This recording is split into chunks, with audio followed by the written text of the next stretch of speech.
Assalamualaikum warahmatullahi taala wabarakatuh. Nahmaduhu wa nasta'inuhu wa nastahdihi wa nastaghfiruh wa nu'minu bihi wa natawakkalu alayhi wa na'udzu billahi min shururi anfusina wa min sayyiati a'malina man yahdihillah fala mudilla lahu wa man yudlil fala hadiya lahu wa nashhadu an la ilaha illallah ونشهد أن محمدا عبده ورسوله أما بعد قال الله سبحانه وتعالى في القرآن الكريم أعوذ بالله من الشيطان الرجيم هو الذي أنزل السكينة في قلوب المؤمنين ليزدادوا إيمانا مع إيمانهم ولله جنود السماوات والأرض وكان الله عليما حكيما صدق الله العظيم قال رسول الله صلى الله عليه وسلم إن الدين بدأ غريبا ويرجع غريبا فطوبى للغرباء الذين يصلحون ما أفسد الناس من بعدي من سنتي وقال رسول الله صلى الله عليه وسلم من تمسك بسنتي عند فسد أمتي فله أجر 100 شهيد وقال رسول الله صلى الله عليه وسلم من أحيا سنتي فقد أحبني ومن أحبني كان معي في الجنة أو كما قال رسول الله صلى الله عليه وسلم. Alhamdulillah. Pertama dan selamanya kita panjatkan syukur kita kepada Allah kerana limpah kurnia kasih sayang yang sedang Allah Ta'ala bagi pada kita. Hakikatnya Allah Ta'ala yang menghimpunkan kita, menyempurnakan salat fardu zuhur yang merupakan satu nikmat yang cukup besar untuk orang-orang yang menghargai iman dan Islam yang sedang Allah Ta'ala bagi. Berapa ramai orang yang ibadat dirasakan sebagai beban kerana keadaan iman hati yang sedang sakit. Tuan-tuan, puan-puan dirahmati oleh Allah Subhanahu Wa Ta'ala, insya-Allah saya nak ajak tuan-tuan puan-puan tengah hari ni sekejap bersama dengan saya kita lapangkan dada kita untuk kita muhasabah diri kita yang mana Allah hantar ke atas dunia di atas satu maksud yang sangat besar. Kita duduk atas dunia ni bukan lama, kita duduk atas dunia ni sekejap je. Allah Ta'ala sebut dalam Quran, ma khalaqatul jin wal ins illa liya'budun. Tidak kami ciptakan jin dan manusia melainkan untuk hanya mengabdikan diri kepada Allah. Kita sekarang ni sedang duduk atas muka bumi Allah, makan rezeki daripada rezeki Allah, hirup udara daripada udara Allah, menikmati nikmat daripada nikmat Allah. Allah tak kenakan cah apa-apa pun. Kita hirup oksigen, tak ada orang bayar bil oksigen. Kita makan dengan mulut yang baik, kita memandang dengan mata yang sihat, kita mendengar dengan pendengaran yang sempurna. Ini semua milik Allah yang Allah bagi pinjam. Saya nak ajak tuan-tuan perempuan sekalian tengah hari ini bersama dengan saya untuk kita merasakan nikmat yang paling besar yang Allah Ta'ala bagi. Kita baca Fatihah kan setiap hari. Setiap kali waktu salat kita akan baca Al-Fatihah.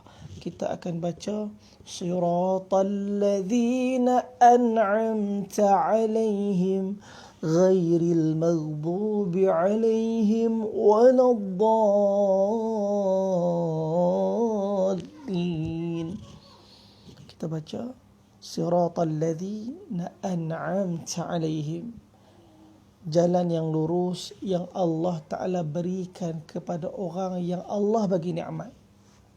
An'amta, yang mana nikmat Allah limpahkan ke atas mereka. Nikmat yang Allah maksudkan kat sini nikmat apa? Allah Ta'ala firman dalam ayat yang lain, di dalam surah yang lain, wa yutimma ni'matahu 'alaika wa yahdiyaka siratan mustaqima. Tadi surah Fatihah, ini surah Al-Fatihah. Surah Al-Fatihah Allah sebut apa? Wa yutimma ni'matahu 'alaika, Allah menyempurnakan nikmatnya ke atas kamu. Allah tunjukkan hidayah, jalan yang lurus. Dalam surah Al-Ma'idah Allah sekali lagi kata, Al-yawma akmaltu lakum dinakum wa atmamtu alaykum ni'mati wa raditu lakumul Islam dina. Allah Ta'ala sebut tentang nikmat juga. Al-yawm, pada hari ini, akmaltu lakum dinakum, aku sempurnakan ke atas kalian agama kalian. Wa atmamtu, dan aku sempurnakan alaikum, ke atas kalian, ni'mati, nikmatku. Jadi nikmat yang kita duk baca daripada surah Al-Fatihah, daripada surah Al-Fatih, daripada surah Al-Ma'idah, apa makna nikmat ni? Apa yang Allah Ta'ala sedang ingin kita faham tentang nikmat ni? Nikmat apa? Apakah hanya sekadar nikmat mata, telinga, hati, hidung, fizikal, zahir? Apakah nikmat tu yang dimaksudkan oleh Allah Subhanahu Wa Ta'ala? Ya, ini semua nikmat. Akan tetapi ada satu nikmat yang sangat besar, yang kerana nikmat inilah untuk Allah hadiahkan kepada kita semua sampai kiamat. Untuk Allah Subhanahu Wa Ta'ala bagi kebaikan nikmat ni, Allah telah susahkan jalan kehidupan para kekasih, para anbiya alaihi wassalatu wassalam. Mereka disusahkan untuk nikmat ni supaya manusia menghargai nikmat ni, supaya manusia merasai nikmat ni, supaya manusia menjadikan nikmat inilah maksud dia atas dunia ni. Apa nikmat tu? Tuan-tuan, puan-puan sekalian, nikmat tu adalah agama ni. Nikmat tu adalah Islam ni. Nikmat tu ialah pengabdian kita kepada Allah. Ada orang kata, Ustaz, nikmat, astagfirullah, kadang-kadang nak masuk waktu, ya Allah, baru je lepas main zuhur, kejap asar pula. Ada orang tergamak cakap macam tu. Kenapa kita tak rasa agama ni nikmat? Kerana kita kurang bagi masa untuk agama. Kita kurang berkorban, berjuang untuk agama. Satu orang akan sayangkan seseorang apabila dia berkorban untuk orang yang dia sayang. Kita tak perlu tanya orang yang, contohlah kita ada suami, ada isteri, kita tak perlu tanya pun sebenarnya, awak sayangkan saya tak? Awak sayangkan saya tak? Payah tanya soalan tu. Tak kala kita berkorban untuk dia, kita berusaha untuk bagi masa kepada dia, kita berusaha untuk buat yang terbaik untuk dia, kita usaha untuk menyempurnakan kehendak keinginan dia, tak payah tanya, insya-Allah cinta tu Allah akan bentuk masuk dalam hati dia terhadap kita. Nabi SAW ketika Nabi wafat, ada 9 orang isteri Nabi yang melihat, menyaksikan kewafatan Rasulullah sallallahu alaihi wasallam. Nabi sallallahu alaihi wasallam dengan mereka, dengan para isteri Nabi, hatta setelah kewafatan Sayyidatuna Khadijah binti Khuwailid radhiyallahu taala anha alaiha salam, tetap juga hati baginda, dalam hati baginda ada Sayyidatuna Khadijah. Kerana apa? Kerana orang yang paling banyak berjuang, berkorban di kalangan para isteri baginda Nabi ialah Sayyidatuna Khadijah binti Khuwailid. Hatta kata Sayyidatuna Aisyah Ridha radhiyallahu taala anha, isteri pertama Nabi Sayyidatuna Khadijah, isteri kedua Nabi Sayyidatuna Saudah, isteri ketiga Nabi Sayyidatuna Aisyah, isteri keempat Nabi Sayyidatuna Hafsah, dan seterusnya sehingga kepada Maryah Al-Qibtiyah alaiha salam radhiyallahu taala anhunna. Tuan-tuan, puan-puan sidang pendengar yang penonton dirahmati oleh Allah Subhanahu Wa Taala.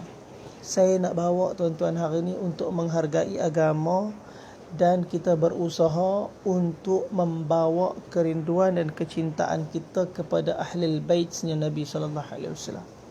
Tuan-tuan, Sayyidatuna Aisyah radhiyallahu taala anha pernah datang kepada Nabi. Bagi tahu apa?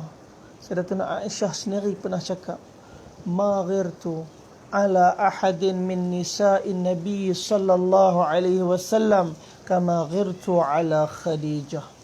Kata Sayyidatuna Aisyah, aku tak pernah cemburu pada mana-mana isteri Nabi yang lain seperti kecemburuan aku kepada Sayyidatuna Khadijah.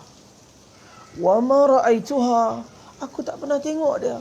Walakin kana yuktharu dhikraha, tapi Nabi selalu sangat sebut pasal dia. Nabi sikit-sikit cakap pasal Khadijah. Nabi sikit-sikit cakap pasal Khadijah. Kenapa? Yang pertama, Khadijah ialah satu orang yang begitu banyak berkorban untuk Nabi dan agama. Sayyidatuna Khadijah ketika usia mudanya beliau ialah satu orang yang sangat-sangat baik. Antara wanita Mekah yang tak pernah menyembah berhala ialah Sayyidatuna Khadijah. Begitu akrab Sayyidatuna Khadijah dengan agama yang ditinggalkan oleh Nabi Ibrahim AS, Hanifiyah, agama mentauhidkan Allah. Walaupun ketika tu orang-orang Arab jahiliyah disibukkan dengan kesyirikan. Di Kaabah ada 360 berhala, di luar, di dalam.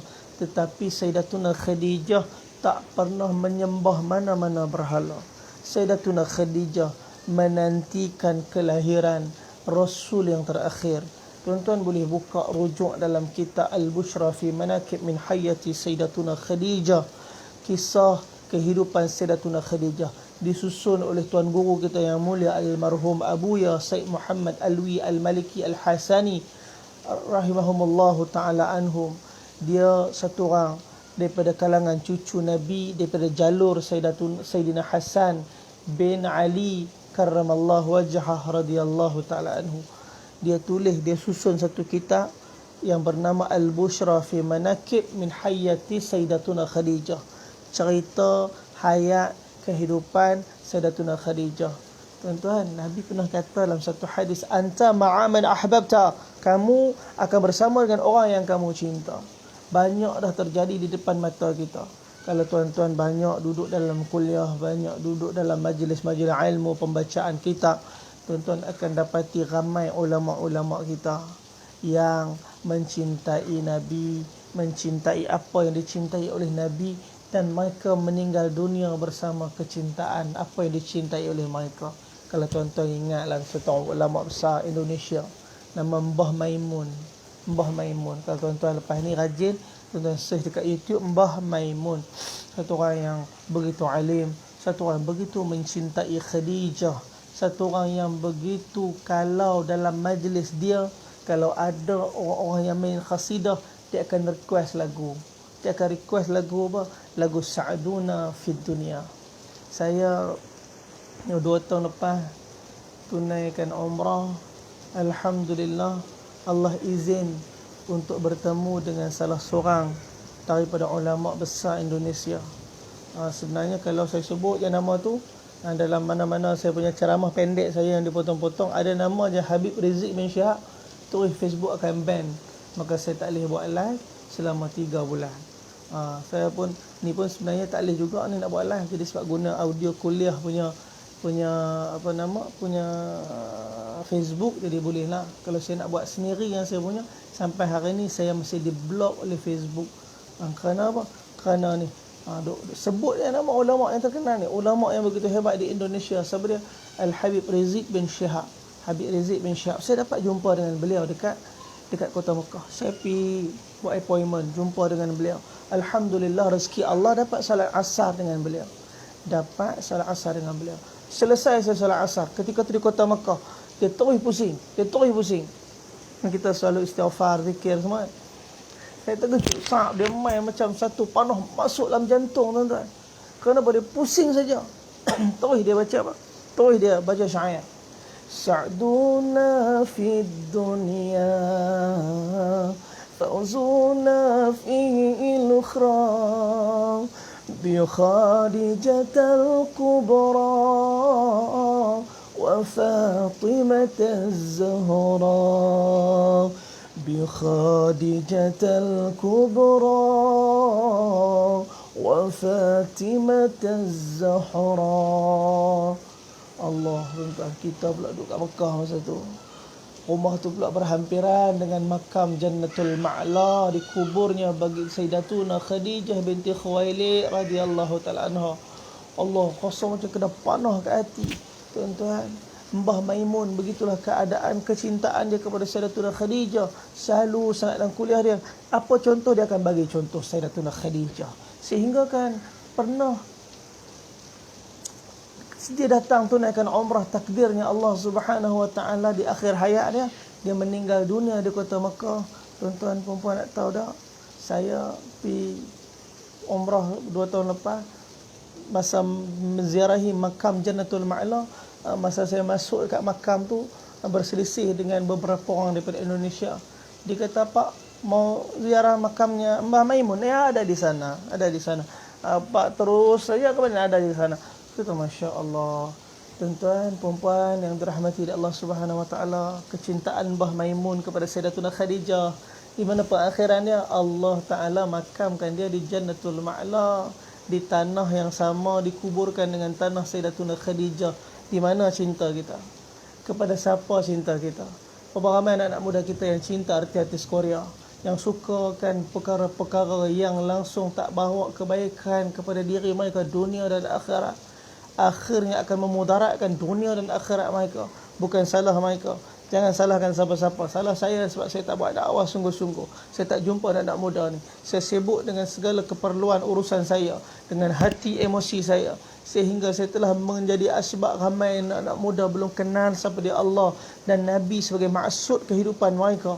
Tuan-tuan, perempuan, ibu-ibu, ayah yang dirahmati oleh Allah Subhanahu wa taala, Sayyidatuna Khadijah begitu dicintai oleh Nabi. Sayyidatuna Aisyah kata apa? Aku tak pernah cemburu pada mana-mana wanita, yakni isteri-isteri Nabi yang lain, seperti mana kecemburuan aku kepada Sayyidatuna Khadijah. Wa ma ra'aituha, aku tak pernah tengok Khadijah, kata Sayyidatuna Aisyah, walakin kanat yuktharu dhikraha, tapi Nabi selalu sangat cakap pasal Khadijah. Sikit-sikit Khadijah. Kadang-kadang kata Sayyidatuna Aisyah, kalau Nabi menyembelih binatang, daging-daging dia Nabi akan agih-agihkan kepada kawan-kawan sahabat-sahabatnya Khadijah. Sehingga kata Aisyah, pernah aku jumpa Nabi, aku kata, wahai Rasulullah, apa tak ada wanita lain ke selain daripada Khadijah? Sebab apa? Cemburu. Kita kena ada cemburu, tuan-tuan. Suami kena ada cemburu, lelaki kena ada cemburu. Tetapi kita kena ingat, cemburu yang kita ada haruslah berlandaskan dengan syariat agama. Jangan cemburu dengan cemburu yang buta. Jangan cemburu terhadap perkara yang dihalalkan oleh Allah. Jangan cemburu perkara yang diharuskan untuk dicemburui. Ada sahabat tanya, ya Rasulullah, man dayyus? Dayyus ni siapa, ya Rasulullah? Dayyus, Nabi kata, alladhi la yaghara ala ahlik. Satu orang lelaki yang tidak mempunyai kecemburuan terhadap ahli keluarga dia. Ahli keluarga dia keluar rumah dalam keadaan tak tutup aurat, dalam keadaan bermaksiat, dia sikit pun tak rasa apa. Orang ramai mata-mata jahat memandang kepada aurat ahli keluarga, dia sikit pun tak rasa apa-apa. Ini ialah dayyus. Tapi satu orang yang cemburu dalam keadaan cemburu yang buta, cemburu tanpa sebab, cemburu kerana diri sendiri, maka itulah kecemburuan yang sangat merugikan diri dia. Orang perempuan, Allah Ta'ala sebut, Nabi sebut dalam hadis, kita boleh buka kitab Safinatun Nikah, satu orang wanita yang memiliki kecemburuan, kemudian dia menelan cemburu dia, Nabi beritahu untuk dia pahala syahid. Untuk dia pahala syahid. Kerana itulah para isterinya baginda Nabi SAW, mereka wanita, mereka ada hati, mereka ada perasaan, mereka ada kecemburuan, tetapi mereka salurkan kepada jalan yang betul. Sebab tu bila Aisyah kata, wahai Rasulullah, apa tak ada wanita lain ke dalam dunia ni selain pada Khadijah? Apa kata Nabi? Khadijah, hiya kanat wa kana li minha wuldun. Khadijah salat dia macam ni, zakat dia macam ni, sedekah dia macam ni, dan daripada dialah Allah Subhanahu wa taala berikan aku anak-anak. Sayyidatuna Khadijah tetap menjadi keutamaan, Sayyidatuna Khadijah tetap menjadi sebut-sebutan.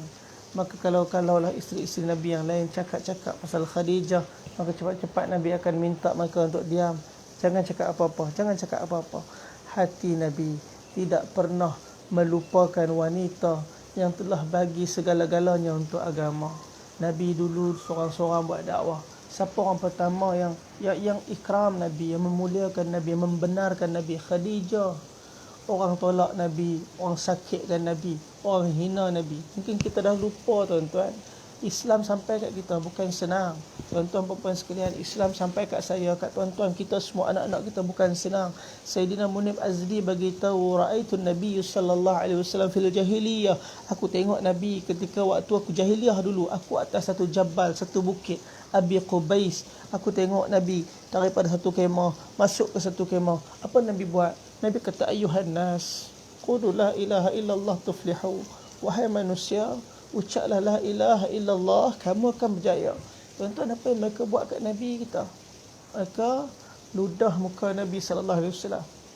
Tuan-tuan, sepanjang saya sibukkan diri dengan kerja dakwah ni, sekalipun tak pernah muka saya kena ludah dengan siapa-siapa.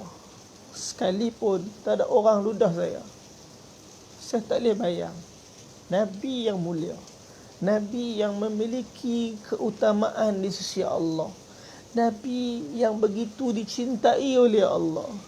Nabi ni ketika buat dakwah, awal permulaan dakwah, ketika turun surah yang kedua, ya ayyuhal muddathir, wahai orang yang berselimut, qum, bangun, fa'anzir, bagi peringatan, wa rabbak, dan Tuhan kamu, fakabbir, besarkan, wa thiyabak, baju kamu, fatahir. Nabi jumpa dengan siapa dia masa tu? Sayyidatuna Khadijah, isteri yang Nabi sayang. Nabi tengok wajah isteri dia.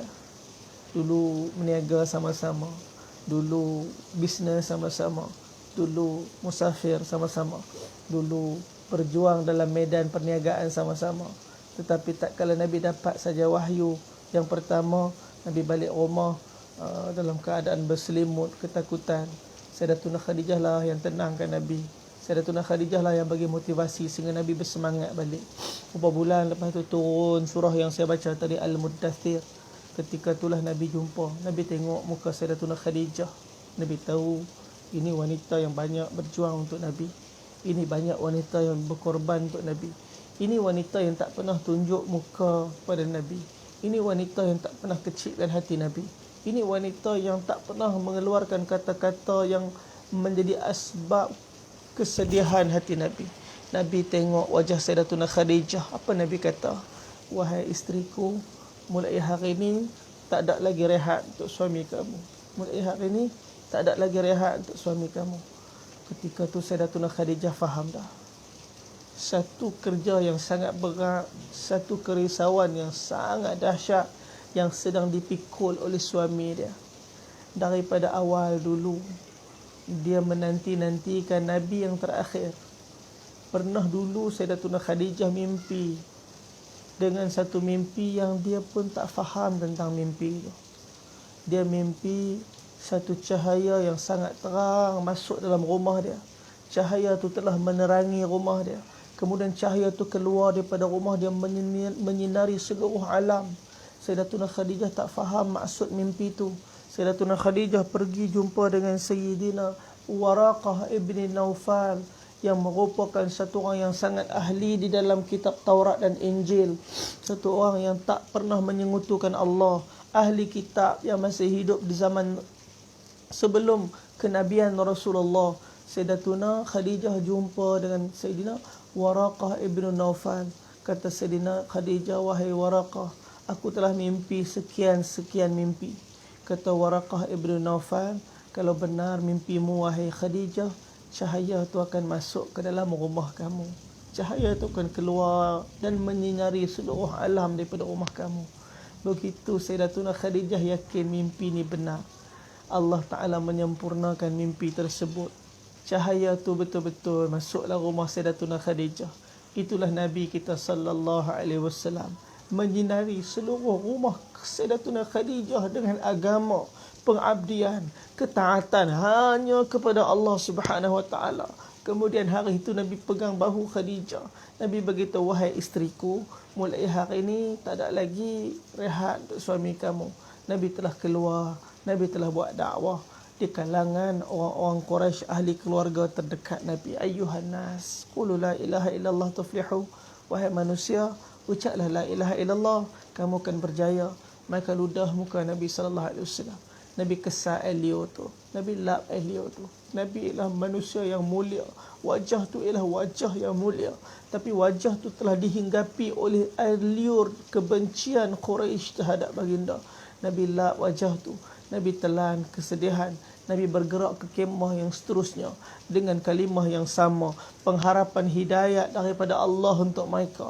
Nabi kata, wahai manusia, ucaplah kalimah la ilaha illallah, kamu akan berjaya. Apa mereka buat kat Nabi? Mereka telah tabur pasir atas kepala Nabi. Mereka telah tabur pasir atas kepala Nabi yang mulia.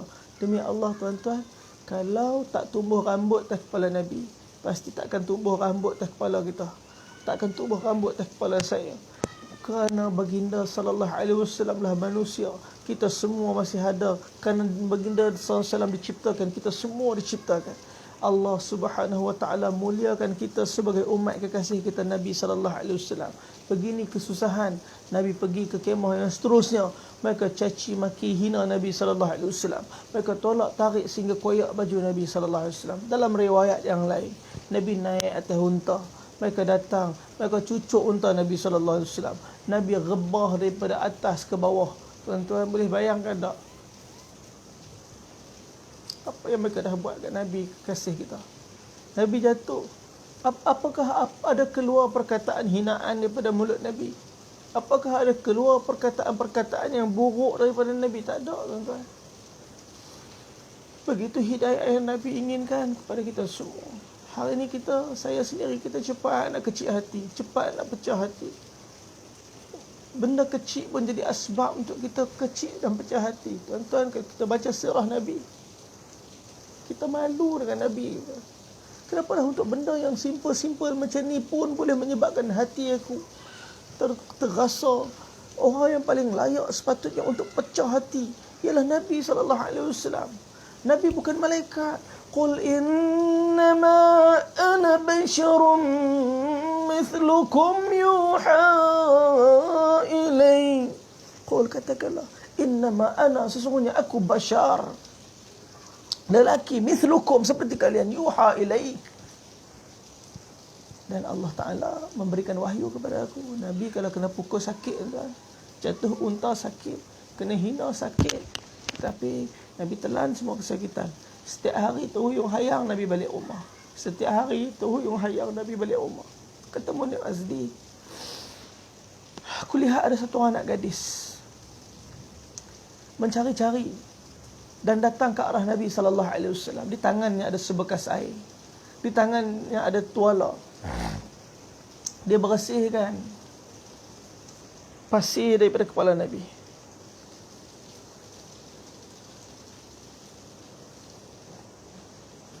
Dia bersihkan pasir daripada muka Nabi, daripada ludahan-ludahan. Air mata mengalir membasahi pipi remaja muda ni, perempuan. Nabi beritahu, wahai Zainab, kamu menangis sebab tengok ayah macam ni ke? Kamu menangis sebab tengok ayah macam ni ke? Wahai Zainab, jangan kamu khawatir kalau ayah tiba-tiba dibunuh.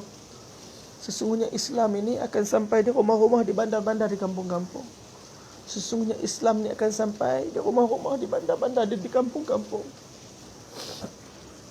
Tuan-tuan puan saudara, Islam dah sampai lah rumah kita semua. Islam dah sampai lah rumah mak ayah kita. Islam dah sampai lah rumah seluruh orang Islam dalam dunia ni. Tuan-tuan tahu tak sebab apa? Sebab air liur yang pernah melekat pada wajah Nabi. Sebab pasir yang pernah ditabur atas kepala Nabi. sebab darah yang pernah mengalir pada tubuh Nabi, segala kesakitan yang ditanggung oleh ahli keluarga Nabi, segala kesusahan keperitan yang ditanggung oleh para sahabat radhiyallahu ajma'in. Hari ini kita dapat agama ni tuan-tuan. Tapi hari ini apa yang anak-anak muda kita dah buat dengan agama ni? Anak-anak muda kita lebih kenal artis-artis, anak-anak muda kita lebih kenal karakter-karakter yang dicipta, dibuat yang tak pernah wujud pun dengan kita. Avengers, Spiderman, Superman, Batman, semua ni tak ada pun. Semua ni hanya ada reka-reka. Tapi anak-anak muda kita tak kenal kekasih yang mulia Sayyidina Nabi SAW. Kalaulah ibu-ibu semua kita kenal Sayyidatuna Khadijah, kita malu. Kita akan malu. Satu orang wanita yang sangat kaya, diceritakan 1/3, bahkan sebahagian dari kekayaan Mekah merupakan kekayaan Sayyidatuna Khadijah. Segala-galanya dihabiskan untuk agama. Segala-galanya dikorbankan untuk agama. Mereka faham, untuk agama segala-galanya boleh dikorban. Yang paling penting ni hati, perasaan. Nak korbankan benda ni cukup susah kerana kita mudah terkesan dengan perkara yang berlaku di sekeliling. Selagi agama tak menjadi perkara utama, selagi itulah dunia akan menghancurkan segala kehidupan kita. Dunia akan hancurkan akhirat kita. Sebab tu Nabi ajar, para anbiya alaihi wassalatu wassalam ajar agar dunia ni dijauhkan daripada kita. Kita hidup atas dunia, kita kena melangkah dalam dunia, tapi jangan sampai dunia tembus masuklah hati kita. Kapal selagi mana dia berlayar, tak ada bocor, tak tembus, maka selagi tu dia akan sampai ke destinasi dia. Kalau kapal ada bocor, ada tembus, air masuk, kapal tu akan tenggelam. Hati kita kalau berjalan atas dunia dalam keadaan tak tembus, insya-Allah kita akan selamat sampai ke akhirat. Tapi kalau ada tembus, insya-Allah kita akan karam kat sini. Takut-takut di akhirat kita sampai, tetapi destinasi kita tak sama macam Nabi SAW. Nabi tak boleh lupa dengan Sayyidatuna Khadijah kerana pengorbanan dia. Ibu-ibu sekalian, para isteri sekalian, tak payah sibuk kita nak raih kecintaan suami kita dengan macam-macam cara keadaan. Cuma bagi pengorbanan untuk agama dalam rumah kita, insya-Allah cinta tu Allah akan bentuk masuk dalam rumah kita. Kita sibukkan diri kita. Jangan tengok siapa suami kita, tapi tengok siapa yang bagi suami tu kepada kita. Allah yang bagi. Para suami jangan tengok siapa isteri kita, tapi tengok siapa yang bagi isteri itu pada kita. Allah Subhanahu wa taala untuk kita santuni. Ya Allah, semoga Allah Taala mudahkan urusan kita.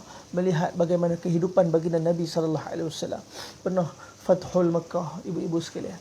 Fathul Makkah berlaku pada tahun ke-8 Hijrah. 10,000 para sahabat telah kepung masuk dalam kota Makkah. Akhirnya seluruh kota Makkah telah diislamkan oleh baginda Nabi sallallahu alaihi wasallam. 2,000 orang hari itu masuk Islam, berbaiat dengan Nabi sallallahu alaihi wasallam. Tuan-tuan dan puan sekalian, Nabi beritahu dekat para sahabat ketika Fathul Makkah, pada hari Fathul Makkah, wahai para sahabat, aku nak minta pada kalian untuk bersendirian seketika. Nabi minta dekat sahabat untuk bersendirian seketika ketika hari Fathul Makkah. Nabi nak pergi mana bersendirian? Ketika tu Nabi cari makam Sayyidatuna Khadijah binti Khuwailid, isteri kesayangan Nabi sallallahu alaihi wasallam. Nabi cari kubur Sayyidatuna Khadijah. Nabi berdiri atas kubur Sayyidatuna Khadijah. Nabi pandang kubur Sayyidatuna Khadijah. Ketika tu air mata mula mengalir ke pipi Nabi sallallahu alaihi wasallam. Apa Nabi kata? Wahai Khadijah, hari ini Islam dah menang dah, tapi kamu tak ada dengan kami. Hari ini Islam dah menang, tapi kamu tak ada dengan kami. Nabi sallallahu alaihi wasallam tak lupakan Sayyidatuna Khadijah. Wanita ialah satu golongan yang begitu penting dalam kemajuan agama. Kerana wanita yang bernama Sayyidatuna Khadijah, Sayyidatuna Aisyah, Sayyidatuna Fatimah, Sayyidatuna Asiyah, Sayyidatuna Maryam, Allah Ta'ala telah menjadi asbab di tangan-tangan mereka, asbab tangan-tangan mereka Allah bangunkan agama. Hari ini ibu-ibu yang dirahmati oleh Allah Subhanahu wa Ta'ala, para wanita kena bangun, hidupkan rumah tangga kita dengan agama, hidupkan kecintaan dalam hati anak-anak kita dengan Islam. Nabi SAW ketika sampai di kota Madinah, ribuan orang-orang Madinah telah bersiap sedia untuk menerima Nabi. Kerana apa? kerana mereka telah Islam. Ketika Nabi sampai di Madinah, orang-orang Madinah dah Islam. Siapa yang Islamkan mereka? Nabi telah hantar beberapa orang pemuda dulu untuk bersama buat dakwah di kota Madinah sebelum Nabi berhijrah ke Madinah. Ketika perjanjian Aqabah pertama, Nabi telah hantar siapa dia? Sayyidina Mus'ab bin Umair radhiyallahu taala anhu. Tuan-tuan, siapa dia Mus'ab bin Umair ni? Mus'ab bin Umair ni satu orang anak muda yang cukup terkenal di kota Madinah. Dia ada sifat-sifat yang begitu diinginkan oleh wanita-wanita, minta maaf, di Mekah. Di wanita-wanita Mekah, kalau Mus'ab bin Umair, lalu ketika Mus'ab bin Umair datang, mereka akan berhimpun nak tengok Mus'ab bin Umair. Minyak wangi Mus'ab bin Umair ialah minyak wangi yang terbaik. Pakaian Mus'ab bin Umair ialah pakaian yang terbaik. Mus'ab bin Umair anak tunggal, satu orang yang sangat dimanja-manjakan oleh ibu dia. Inilah kehidupan Mus'ab bin Umair sebelum Islam. Ramai kawan-kawan dia. Nabi tak pernah berhenti buat kerja dakwah. Nabi tak pernah rehat buat kerja dakwah. Alhamdulillah, tuan-tuan, masa PKP ni kira saya punya kalau buat banyak online adalah urusan sikit kalau dakwah luar. Tapi kira adalah masa rehat dia. Saya teringat Nabi SAW, tuan-tuan. Sebab ada masa Ramadan hari itu kan, boleh kuliah dekat masjid-masjid. Jadi jadual saya pun penuh masa tu. Kesana ke sini. Ada orang nak jumpa saya, kadang pun saya kata minta maaf tuan. Ada kuliah kat sini, saya minta maaf.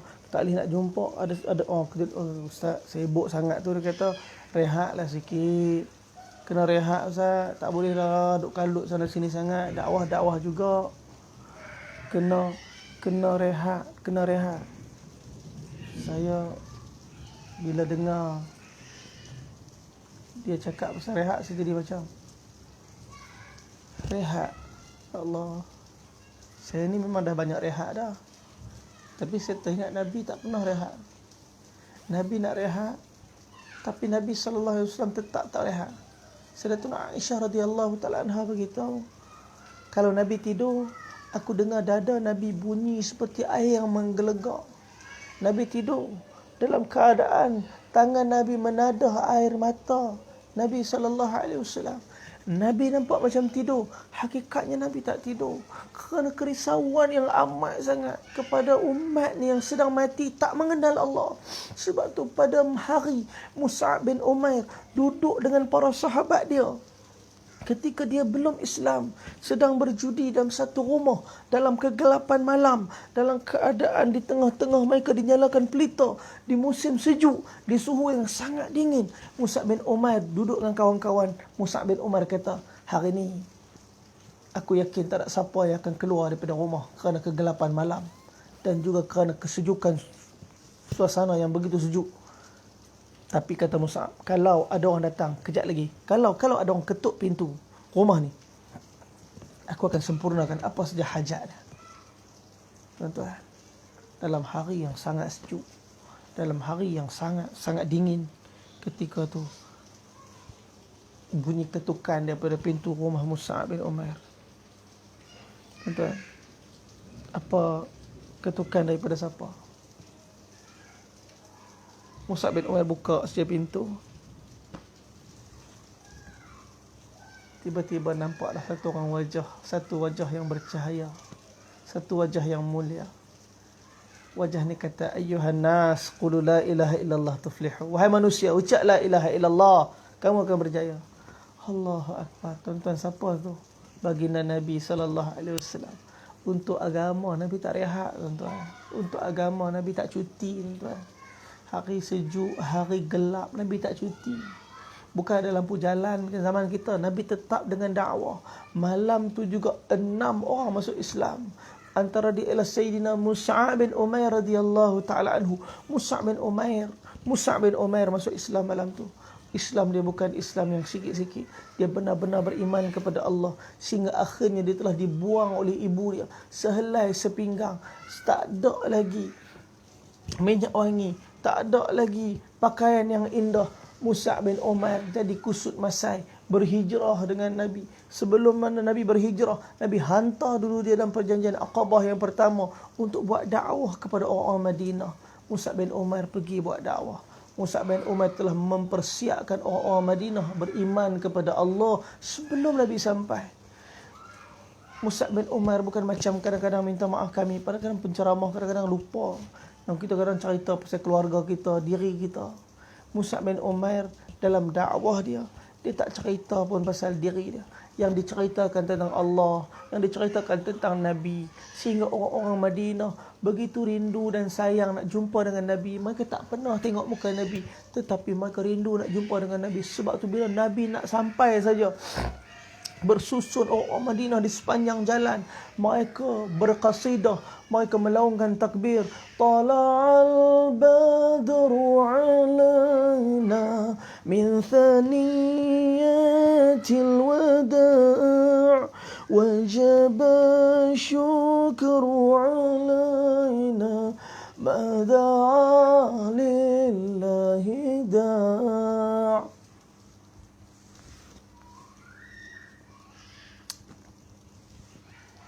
Mereka dah sayang kat Nabi. Mereka telah mencintai Nabi sebelum Nabi sampai. Siapa yang mempersiapkan cinta tu? Mus'ab bin Umair. Nabi sayang sangat dekat Mus'ab bin Umair. Pernah satu hari Nabi duduk dengan para sahabat. Nabi nampak Mus'ab bin Umair lalu dalam keadaan dan dua helai kain yang tutup badan Mus'ab bin Umair. Kemudian rambut yang kusut masai. Nabi nampak Mus'ab bin Umair lalu melintasi Nabi SAW.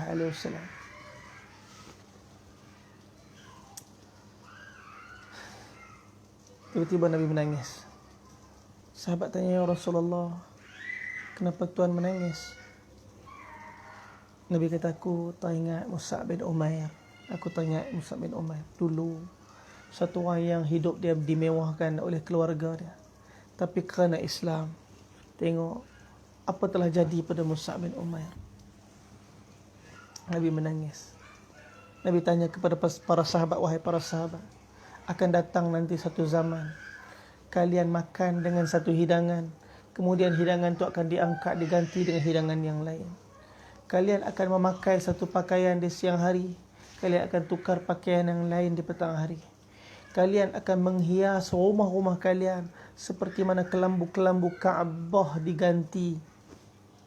Wahai para sahabat, apakah kalian ketika itu lebih baik atau sekarang lebih baik?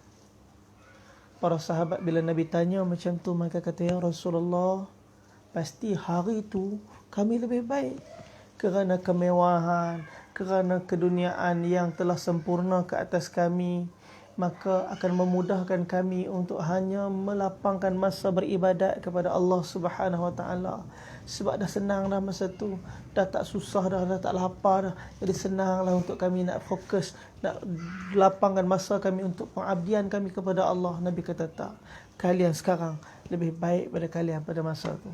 Kenapa tuan-tuan? Kerana ketika tu mereka para sahabat diuji dengan kesempitan, kesusahan, kelaparan, seperti mana Nabi SAW, tetapi hati mereka dipenuhi dengan keimanan. Perut mereka kosong daripada makanan, tetapi hati mereka dipenuhi dengan keimanan. Tetapi hari ini perut saya penuh dengan makanan, tetapi hati saya sangat kurang dengan keimanan. Nak solat rasa malas, nak puasa rasa berat, nak beramal rasa macam terbeban, nak datang pada perintah Allah rasa macam satu keadaan yang sangat berat. Hari ini kenapa benda ni jadi? Kerana iman kita lemah. Para sahabat telah usahakan atas iman mereka. Sebab tu kata Sayyidina Jundub apa dia? Ta'allamna al-iman qabla al-Quran. Kami belajar iman dulu, kemudian kami belajar Quran. Thumma ta'allamna al-Quran fa'azadadnahu imana. Kemudian kami belajar Quran. Setelah iman maka meningkat iman kami. Step para sahabat ialah belajar iman dulu, mencintai Allah, mencintai Rasul, sehingga asbab kecintaan ini semua masalah ibadat menjadi ringan. Hari ini kita jadi berat, kita rasa berat. Sebab apa? Iman saya lemah. Mus'ab bin Umair menjadi satu orang yang sangat tinggi kecintaan dia kepada Allah dan Rasul kerana iman yang diusahakan. Hari-hari Mus'ab bin Umair buat dakwah. Mus'ab bin Umair jumpa orang, ceritakan Allah. Perang Badar, Mus'ab bin Umair ikut. Perang Uhud, Mus'ab bin Umair pemegang panji. Tuan-tuan, ketika peperangan Uhud berlangsung, berlaku satu perkara yang sangat besar, berlaku perkara yang sangat berat, berlaku satu perkara yang mana menjadi asbab gugur lagi air mata yang mulia baginda Nabi sallallahu alaihi wasallam. Dalam peperangan Uhud, beliau ialah pemegang panji Islam. Mus'ab bin Umair ketika pegang panji, satu orang kafir terhentam potong tangan dia. Kemudian dipegang dengan tangan sebelah lagi dipotong. Akhirnya ditetak badan yang mulia Sayyidina Mus'ab bin Umar, gugur syahid lah jasad yang muda ni. Gugur syahid anak muda ni, berpegang kepada keimanan yang sempurna dalam perjuangan agama.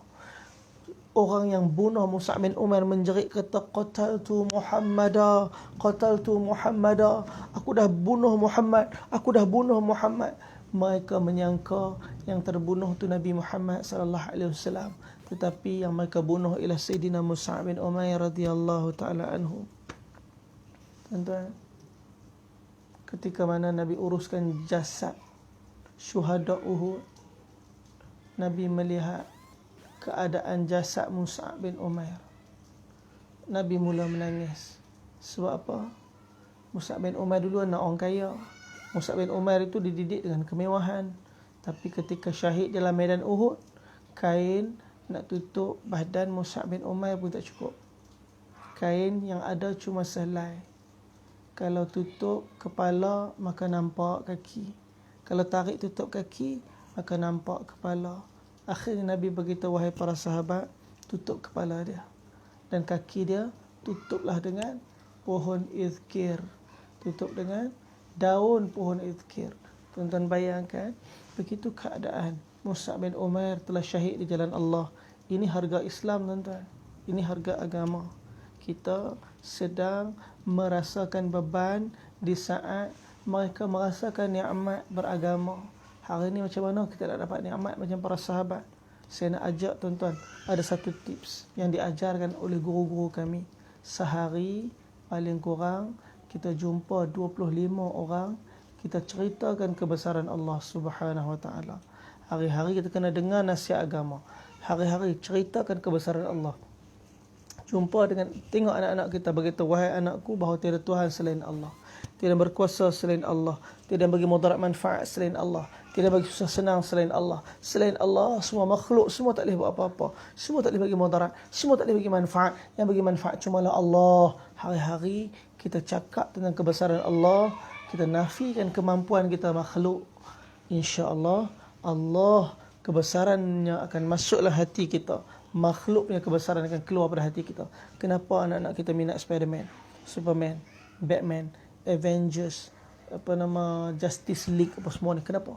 Sebab mereka tengok benda tu, mereka cerita, mereka berulang-ulang kali, mereka cari komik, mereka buat, mereka main game, dan akhirnya benda ni masuklah hati mereka. Hari ni agama Allah tak masuk dalam hati kita kerana kurang kita bercakap tentang Allah. Akhirat seolah-olah hanya imajinasi pada kita, bukan satu hakikat, kerana kita kurang cakap pasal akhirat. Mulai hari ini insya-Allah kita cuba cakap benda atas pada langit, benda bawah pada bumi. Jangan cakap benda-benda kita komenlah benda-benda depan kita sekarang yang sedang berlaku, yang mana kita pun tak tahu betul ke salah. Cakap pasal orang yang masih hidup sekarang, kita pun tak tahu dia macam mana perakhiran dia, kehidupan dia. Jangan cakap tentang orang yang sedang hidup, sebab takut-takut mati dia lebih baik pada kita. Doa saatnya kita nampak keburukan depan kita, doa kebaikan agar Allah zahirkan kebaikan daripada setiap manusia depan kita. Kita bukan siapa-siapa, kita cuma hamba Allah. Tugas kita untuk beribadat kepada Allah, ajak manusia untuk beribadat kepada Allah. Hari ini kita ada kerja yang sangat besar. Nabi dah wafat tinggalkan kita 1400 lebih tahun yang lepas. Nabi telah wafat dan tinggalkan kita, tetapi Nabi tak meninggalkan kepada kita melainkan perkara yang sangat penting. Nabi telah meninggalkan kita, pertama sekali Al-Quran, untuk jangan kita lepaskan diri kita dengan Al-Quran. Baca Quran, beriman dengan Quran. Hari kalau kita tak boleh nak baca Quran, banyakkan berzikir kepada Allah Subhanahu Wa Taala. Banyakkan doa dan menangis dalam doa. Hari yang kita tak boleh nak salat, wanita-wanita, jangan kita tinggal amalan. Maknanya dia masuk je waktu salat, azan saja salat, jangan kita kata aku tak boleh salat, tidur je lah. Jangan buat ajar-ajar macam tu. Kalaupun tak boleh solat, waktu kita tak boleh nak solat, ketika tu kita duduk angkat tangan dan doa. Baca ta'lim, hidupkan amalan-amalan ta'lim. Dengar hadis-hadis Nabi SAW. Banyak bercerita tentang syurga, banyak bercerita tentang amaran neraka. Insya-Allah ketakutan akan datang dalam hati kita terhadap benda yang lebih real, benda yang lebih benar daripada dunia yang sedang dibentangkan di depan mata kita, yang bila-bila masa boleh habis. Mungkin hari ni, mungkin esok, mungkin lusa. Berapa ramai kawan-kawan yang mana bersama dengan kita, yang bersama dalam kehidupan dulu berjuang dengan kita, hari ni dah meninggal dah. Asbab Covid, asbab jantung, asbab kanser, asbab macam-macam. Mak ayah kita, ramai yang dah pergi tinggalkan kita. Satu hari nanti kita semua akan tinggalkan dunia. Zaman kita akan habis. Akan datang pula zaman seterus-terus. Kalau kita tak gunakan masa yang ada ni, takut-takutnya kita dah tak ada masa. Kita dah tak ada masa. Benda yang paling kita nak risaukan apa? Yang paling kita kena risaukan ialah, yang pertama, diri kita sendiri lepas ke akhirat. Yang kedua, diri ahli keluarga kita. Yang ketiga, diri umat ni. Diri umat ni. Ini kerisauan Nabi. Sebab tu saya suka cerita tentang satu peristiwa yang berlaku ketika Sayyidatuna Aisyah radhiyallahu taala anha. Ketika mana Nabi selesai salat, daripada salat malam Nabi, Sayyidatuna Aisyah datang kata, ya Rasulullah, doakan aku ya Rasulullah. Nabi terus angkat tangan, Nabi doa, Allahumma ighfir li Aisyah ma taqaddama min dhanbiha wa ma ta'akhkhar. Ya Allah, ampunkan dosa Aisyah sebelum selepas, yang zahir yang batin, yang nampak yang tak nampak. Ya Allah. Sayyidatuna Aisyah dengar saja doa tu, beliau telah bangun, beliau telah melompat dalam keadaan kegembiraan. Maka Nabi tanya, wahai Aisyah, kamu gembira dengan doa yang dibacakan oleh aku tadi? Wahai Rasulullah, siapa-siapa pun akan gembira kalau itulah doa yang kau baca untuk mereka. Apa kata Nabi? Nabi kata, wahai Aisyah, hadhihi da'wati lil ummati fi kulli salah. Inilah doa yang aku baca untuk seluruh daripada umat aku setiap kali lepas habis dari solat aku. Tuan-tuan, 1400 tahun yang dulu, Allah Subhanahu wa ta'ala, Nabi SAW telah doa kepada Allah keampunan untuk kita yang belum lahir pada hari itu, yang belum lahir pada zaman tu, yang belum wujud lagi ketika tu. Nabi SAW dah risaukan dosa kita hari ini. Sedangkan hari ini kita lahir, kita hidup dan dibentangkan dengan dunia, kita pula tak berisau dengan dosa kita. Semoga Allah Subhanahu wa ta'ala bagi kekuatan pada kita untuk kita berusaha iman kita, supaya kita balik pada Allah dengan iman yang sahih dan amal yang saleh. Semoga sikit pada perkongsian pada tengah hari ini menjadi asbab kebaikan untuk diri saya dan tuan-tuan kita semua. Kita usahalah untuk kita mati dalam keadaan kematian yang baik. Kita akan mati macam mana kita hidup. Saat ini kita hidup mencari redha Allah. Semoga kita mati pun dengan redha Allah. InsyaAllah semoga yang baik daripada Allah Subhanahu wa ta'ala, yang tak baik pun daripada Allah. Kelemahan saya, dosa saya minta ampun daripada Allah. Saya minta maaf kepada tuan-tuan dan puan sekalian. Kita doa sikit semoga amin kepada tuan-tuan dan puan sekalian. Allah Ta'ala terima doa kita insyaAllah. Bismillahirrahmanirrahim. Alhamdulillahi Rabbil Alamin. Wassalatu wassalamu ala rasulina Muhammad wa ala alihi wa sahbihi ajma'in. Allahumma ya awwal al-awwalin wa ya akhir al-akhirin wa ya dhal quwwati al-matin wa ya rahim al-masakin wa ya arhamar rahimin ya arhamar rahimin ya arhamar rahimin ya arhamar rahimin. Ya Allah, Tuhan sedang pandang kami, kau pandanglah kami macam dulu kau pandang Nabi dan para sahabat. Kami tak pandai, Allah, kami jahil, kami bodoh, kami hina. Kami banyak dosa. Kalau kau bentangkan dosa kami, pati hitam timur dan barat dengan dosa ni. Ya Allah, tolonglah ampunkan dosa kami. Ya Allah, kami tak pandai. Ya Allah, ampunkan segala dosa yang kami buat, yang zahir, yang batin, nampak tak nampak. Ya Allah, dulu Nabi doa untuk keampunan terhadap kami. Tapi kami lalai, lupa. Ya Allah, sehingga kami tergelincir dengan maksiat. Ya Allah, tolong. Ya Allah, terima taubat kami. Ya Allah, ampunkan dosa kami. Ampun dosa mak ayah kami. Ampun dosa isteri kami, guru-guru kami, sahabat anda kami, umat ni, ya Allah. Kesian umat ni, ya Allah. Ada sibuk dengan dosa, maksiat, ya Allah. Sedangkan kau sedang bagi nikmat yang tak henti pada kami lebih pada apa yang kami minta dalam doa kami, ya Allah. Bantu tentera-tentera Islam yang sedang bergerak seluruh dunia, ya Allah. hati-hati seluruh manusia-manusia dalam dunia ini untuk datang pada perintah Engkau ya Allah. Allah bantulah segala keadaan kesusahan orang Islam di Gaza, di Palestin, di Syam, di Yaman, di China, di seluruh dunia Rohingya yang sedang diuji dengan macam-macam ujian berat yang kami tak rasa di sini ya Allah. Kau uji kami dengan ujian hati kat sini ya Allah, sehingga manusia hidup dengan keinginan nafsu dan apa yang diinginkan oleh diri wahai Allah, sehingga kami lupa maksud sebenar kehidupan kami untuk menyempurnakan kehendak Engkau ya Allah. Ampun dosa kami, ampun dosa umat ni ya Allah. Kami tak pandai, kami jahil, kami bodoh, kami hina, kami cuma hamba. Ampunkan dosa seluruh umat Islam seluruh dunia ya Allah. Hidayat seluruh Amerika, seluruh Jepun, Rusia, Korea dan seluruh daripada negara-negara yang belum kenal agama ni ya Allah. Hidayat untuk mereka semua ya Allah. Kalau mereka mati tanpa agama, neraka sampai bila ya Allah. Ini yang Nabi kami tak mampu nak tengok, tak sanggup nak tengok ya Allah. Kau gunakanlah kami untuk agama ni, kau gunakanlah kami untuk umat Islam ya Allah. Rabbana amanna bima anzala tab'ana ar-rasul faktubna ma'asy syahidin. Rabbana atim lana nurana waghfir lana warhamna innaka ala kulli syai'in qadir. Rabbana atina fid dunya hasanah wa fil akhirati hasanah wa qina adzaban nar. Sallallahu alaihi wasallam Muhammad wa ala alihi wasallam. Alhamdulillahirabbil alamin. Taqabbalallahu minna wa minkum. InsyaAllah tuan-tuan, semoga Allah Ta'ala mudahkan urusan kita dunia akhirat, dan semoga kita jumpa lagi, dan kita doa semoga Allah Subhanahu Wa Ta'ala angkat pandemik ujian daripada kita, dan kita dapat balik ke rumah Allah Subhanahu Wa Ta'ala beribadat seperti mana sebelum ni insya-Allah. Assalamualaikum warahmatullahi wabarakatuh. Subhanakallah bihamdika asyhadu an la ilaha illa anta astaghfiruka wa atubu ilaik. Sallallahu alaihi wa sallam. Alhamdulillah rabbil alamin. Taqabbalallahu minna